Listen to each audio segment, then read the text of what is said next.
Selamat sejahtera semua. Hari ini saya akan membentangkan tentang ialah pengurusan inventory pembentangan video. Nama saya Danusha Sundarajan, Rishalini Sundarajan, pria Loshni, anak perempuan Ragu John Kennedy. Okey.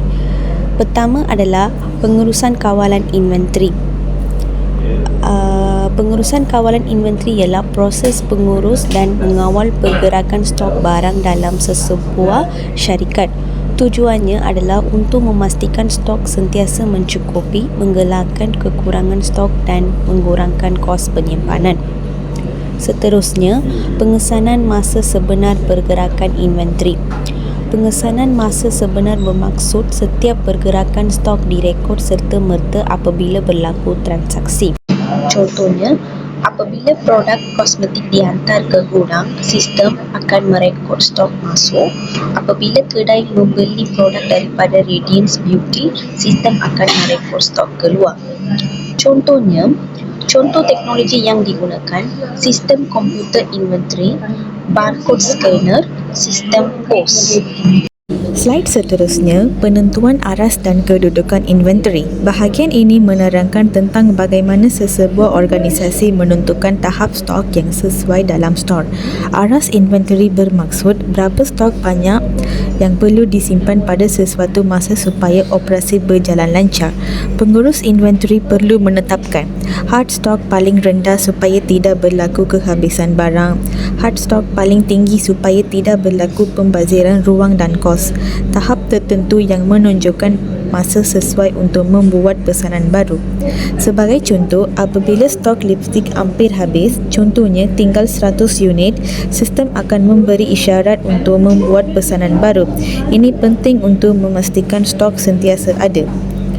Seterusnya, kuantiti pesan merujuk kepada jumlah barang yang perlu dipesan setiap kali membuat pesanan dengan pembekal. Untuk menentukan jumlah yang sesuai, syarikat biasanya menggunakan kaedah EOQ supaya pesanan dibuat secara lebih efisien.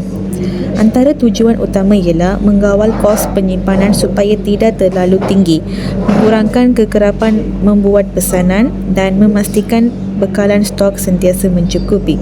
Sebagai contoh, sesebuah syarikat mungkin akan memesan sekitar 500 unit foundation setiap kali membuat pesanan bagi memastikan stok mencukupi.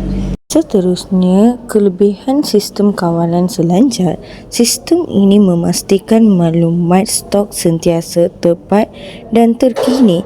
Ia juga memudahkan pengesanan kehilangan, meningkatkan kecekapan gudang dan membantu membuat pesanan dengan cepat.